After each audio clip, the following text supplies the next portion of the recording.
Hello friends, welcome back to my channel economics with Deepti. आज के session में मैं आपके साथ डिस्कस करूंगी आउटपुट इलास्टिसिटी।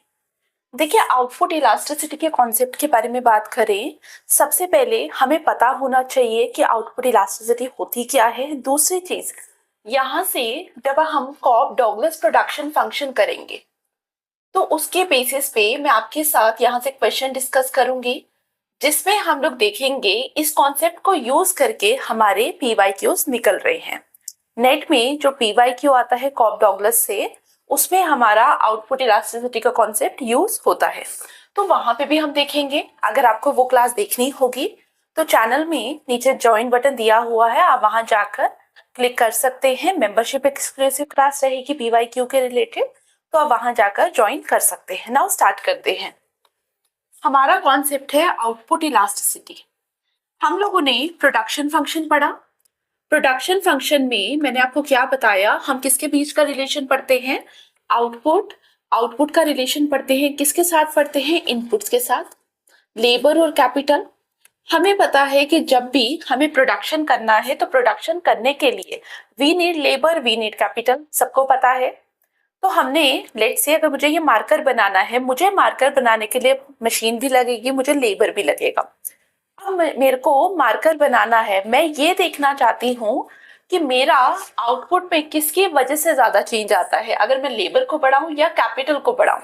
तो मुझे ये चीज देखनी है बेसिकली। अगर मैं प्रोड्यूसर हूँ तो मैं हमेशा क्या चाहूंगी, मैं हमेशा चाहूंगी कि मेरा प्रोडक्शन कैसा हो, मेरा प्रोडक्शन कॉस्ट एफिशिएंट हो। जब मैंने बोला कि मेरा प्रोडक्शन कॉस्ट एफिशिएंट होना चाहिए, इसका मतलब मैं उस इनपुट को प्रेफर करूंगी अमंग द टू जो मुझे क्या दे, जो मुझे ज्यादा आउटपुट ला कर दे। कम इनपुट डालने से अगर मुझे ज्यादा आउटपुट मिल रहा है तो उसी लेबर को उसी फैक्टर ऑफ प्रोडक्शन को मैं प्रेफर करूंगी। तो इस चीज को देखने के लिए हम लोग क्या यूज करते हैं, we are using the concept of output elasticity. अब इसका मतलब इस कॉन्सेप्ट को यूज करके हम लोग क्या बताते हैं कि जो हमारी प्रोडक्शन टेक्निक है, क्या वो लेबर इंटेंसिव होनी चाहिए या वो कैपिटल इंटेंसिव होनी चाहिए। अगर लेबर चीप है मेरा, ठीक है, लेबर मुझे ज्यादा आउटपुट प्रोड्यूस करके दे रहा है, तो मैं क्या करूंगी, मैं लेबर इंटेंसिव की तरफ जाऊंगी। अगर मुझे मेरी कैपिटल की वजह से ज्यादा परसेंटेज चेंज आ रहा है आउटपुट में, तो मैं किसकी तरफ जाऊंगी, मैं कैपिटल की तरफ जाऊंगी। तो अब हम यहाँ से इस चीज को देखने की कोशिश करेंगे। तो हमें क्या बताना है, आउटपुट इलास्टिसिटी। सबसे पहले मैं आउटपुट इलास्टिसिटी ऑफ लेबर देखूंगी, फिर मैं देखूंगी output elasticity of capital. Output elasticity of labour को जब हम देखते हैं, हम क्या लिखते हैं, percentage change in output because of the percentage change in labour. Labour में परसेंटेज चेंज करने की वजह से मेरे आउटपुट में कितना परसेंटेज चेंज आया। लेट्स से अगर मैंने बोला मैंने लेबर को 5% से बढ़ाया, 5% से लेबर को बढ़ाने पे मेरा आउटपुट पे कितना चेंज आ रहा है, ये हम देखने की कोशिश कर रहे हैं। तो हम लोग इसको कैसे करने की कोशिश करेंगे, it is equal to delta Q divided by delta Q into 100 whole divided by delta L divided by delta L into 100। 100 cancel out हो जाएंगे। It comes to be delta Q upon Q into L upon Q, sorry L upon delta L. अगर हम इसको simplify करें, it comes out to be delta Q upon delta L into L upon Q. अब हम सबको पता है delta Q upon delta L, it is what, it is the marginal product of labour. लेकिन व्हाट अबाउट दिस टर्म, आप लोगों को मैंने टोटल प्रोडक्ट पढ़ाया था, मार्जिनल प्रोडक्ट पढ़ाया था, एवरेज प्रोडक्ट पढ़ाया था। अगर आपको एवरेज प्रोडक्ट निकालना होता था लेबर का, तो हम क्या करते थे, हम आउटपुट को डिवाइड करते थे बाय लेबर। अगर अब आप इसको देखेंगे एल अपॉन क्यू को, L upon Q is nothing, it is a reciprocal of APL, तो हम क्या लिखेंगे, इनटू 1 अपॉन एपीएल। तो इसका मतलब मुझे क्या देखने को मिला कि मेरा आउटपुट इलास्टिसिटी ऑफ लेबर क्या है, इट इज दिस। और एक चीज याद रखना, जब मैंने इस फॉर्मूला को लिखा, मैं दिमाग में क्या रख रही हूँ, मैं दिमाग में रख रही हूँ कि कैपिटल जो है that is constant here. Capital इस समय क्या है, कांस्टेंट। अब कैपिटल कांस्टेंट का मतलब ये नहीं है कि ये जो हमारा कॉन्सेप्ट है ये हम शॉर्ट रन के अंदर ही एप्लीकेबल कर सकते हैं। It's not like that. ये कॉन्सेप्ट हमारा शॉर्ट रन पे भी आता है, ये कॉन्सेप्ट हमारा लॉन्ग रन में भी आता है।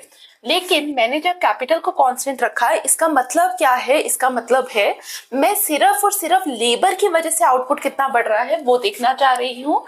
तो कैपिटल कांस्टेंट है, तो याद रखना ये कॉन्सेप्ट हमारा लॉन्ग रन पे भी आता है, ये कॉन्सेप्ट हमारा शॉर्ट रन पे भी आता है। लेकिन हमें क्या देखना है? हमें सिर्फ एक फैक्टर का इम्पैक्ट देखना है आउटपुट में। दैट्स वाई मैंने कैपिटल को कांस्टेंट रखा। अब यहाँ पे हमारे पास ये फॉर्मूला आया, ये फॉर्मूला आप सबको याद होना चाहिए। लाइकवाइज अगर मुझे आउटपुट इलास्टिसिटी ऑफ कैपिटल निकालना हो तो क्या आएगा? सेम फॉर्मूला लिखूंगी मैं।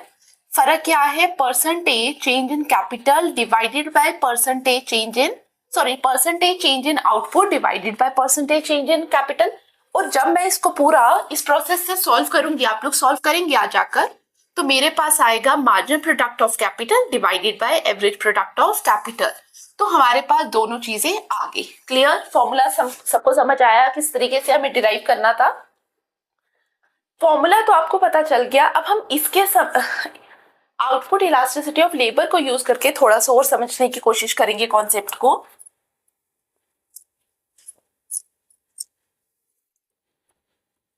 मेरे पास क्या है? Output elasticity of labour is equal to MPL divided by APL। ये मेरे पास अभी तक डेरिवेशन आ गया। अगर मैं बोलूं मेरा output elasticity of labour greater than 1 है, तो इसका मतलब क्या है? इसका मतलब मेरे पास क्या है? इंक्रीजिंग रिटर्न्स टू स्केल है। अगर मेरा output elasticity of labour equal to 1 है, इट मींस मेरे पास कांस्टेंट रिटर्न्स टू स्केल है। अगर मेरा output elasticity of labour is less than 1, इसका मतलब मेरे पास डिमिनिशिंग रिटर्न्स टू स्केल है। ये पॉइंटर्स भी आपको पता होने चाहिए। इसके अलावा एक और पॉइंट आपको पता होना चाहिए। अगर मैं बोल रही हूँ elasticity labour output elasticity of labour is equal to 0.4, ठीक है, मैंने एक रैंडम वैल्यू ली जिसमें बोला elasticity output elasticity of labour मेरा क्या है? 0.4। इसका मतलब क्या है? सबसे पहले this value is less than 1, ठीक है, ये वैल्यू क्या है? It is less than 1। इसका मतलब आप लोगों को क्या दिमाग में आ रहा है? Diminishing returns to scale. पहला पॉइंट। दूसरा point, output elasticity of labour का फॉर्मूला क्या था? We have output elasticity of labour is equal to percentage change in output due to percentage change in labour. अगर मेरा इलास्टिसिटी ऑफ लेबर की value 0.4 है, इसका मतलब अगर मैंने 1% चेंज किया, किस पे? 1% चेंज किया लेबर पे, तो मेरा जो आउटपुट है वो कितने परसेंट से चेंज होगा? वो 0.4% से चेंज होगा। तो यहाँ पे आप देख सकते हैं कि 1% मैंने लेबर को तो ज्यादा परसेंटेज से बढ़ाया, लेकिन मेरे आउटपुट में उतना ज्यादा चेंज मुझे दिखाई नहीं दे रहा, उससे कम चेंज दिखाई दे रहा है। क्लियर? तो ये हमारा आउटपुट इलास्टिसिटी ऑफ लेबर का कॉन्सेप्ट था। आई होप आपको समझ आया हो। अब यहाँ पे आप लोगों को क्या करना है? एक तो आपको मैथमेटिकल प्रूफ पता होना चाहिए, ये जो मैंने आपको लिखवाया आपको इसके बारे में पता होना चाहिए। दूसरी चीज, आपके पास ये जो फॉर्मूला है, ये फॉर्मूला आपको याद होना चाहिए, बिकॉज जब हम कल की क्लास में कॉप डॉगलस से क्वेश्चन करेंगे, ठीक है, तो आप लोगों के साथ मैंने क्या करना है? मैंने सिर्फ ये फॉर्मूला लिखना है। कहाँ से आया? यहाँ से आया। क्लियर? आई होप आपको समझ आया। Thank you for watching. See you in the next class. Thank you.